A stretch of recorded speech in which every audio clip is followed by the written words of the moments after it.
Hello everyone.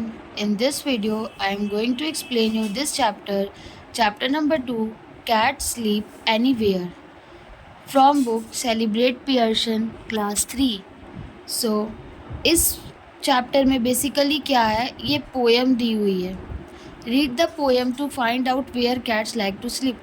इस poem में हमें ये पढ़ना है कि कैट्स को यानी बिल्लियों को सोना कहाँ पसंद है. इस चैप्टर का नाम ही है कैट स्लीप एनीवेयर, यानी बिल्लियाँ कहीं भी सो जाती हैं.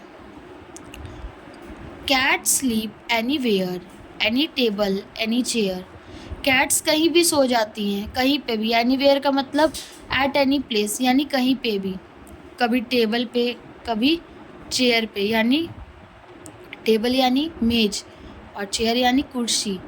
तो कभी ये लोग टेबल पे सो जाती है तो कभी चेयर पे. Top of piano, window ledge. Window ledge का मतलब है और विंडो शेल्फ, जहाँ पे विंडो की शेल्फ बनी होती, जो कि आपको पिक्चर में दिख रही होगी. फर्स्ट पिक्चर में इस तरह की शेल्फ है. कभी यहाँ पे सो जाती हैं तो कभी पियानो होता है उसके ऊपर सो जाती हैं. In the middle, on the edge. Edge का मतलब कॉर्नर. कभी कोने में, कभी बीच में कहीं सो जाती हैं, या तो कहीं कोई जगह के कॉर्नर पे जाके सो जाती हैं.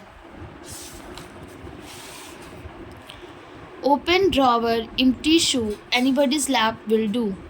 कभी ड्रॉवर्स खुले होते हैं तो कभी उसमें सो जाती हैं, तो कभी एम्प्टी शू. एम्प्टी शू क्या हुआ? एम्प्टी का मतलब वैकेंट, यानी खाली शूज़ में. Anybody's lap will do. कभी किसी के गोद में, कभी किसी के लैप में जाके सो जाती हैं. Fitted in a cardboard box. और ये कार्डबोर्ड का जो बॉक्स होता है उसमें ये सही से फिट हो जाती हैं. तो कभी ये कार्डबोर्ड बॉक्स में सो जाती हैं, तो कभी कपबोर्ड में. With your frocks. और जहाँ पे कपबोर्ड क्या होता है, जहाँ पे हमारे कपड़े टंगे रहते हैं, फ्रॉक्स.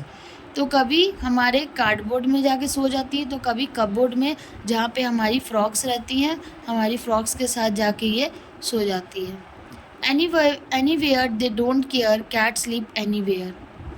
और कहीं पे भी, कभी भी इन्हें कोई फ़र्क नहीं पड़ता है ये कहाँ पे भी सोए. इनको बस सोने से मतलब है. और कैट्स का यही है, कैट स्लीप एनीवेयर, वो कहीं भी सो जाती हैं. ठीक है. सो आई होप कि आपको ये पोएम समझ में आई होगी. So if you want the question answer of this chapter, just go in the comment section of this video and comment me for the question answer. Then I will give you the question answers in next video. Okay, so this is the explanation of this poem. I hope you like this video. Just don't forget to like, share and subscribe. Thanks for watching.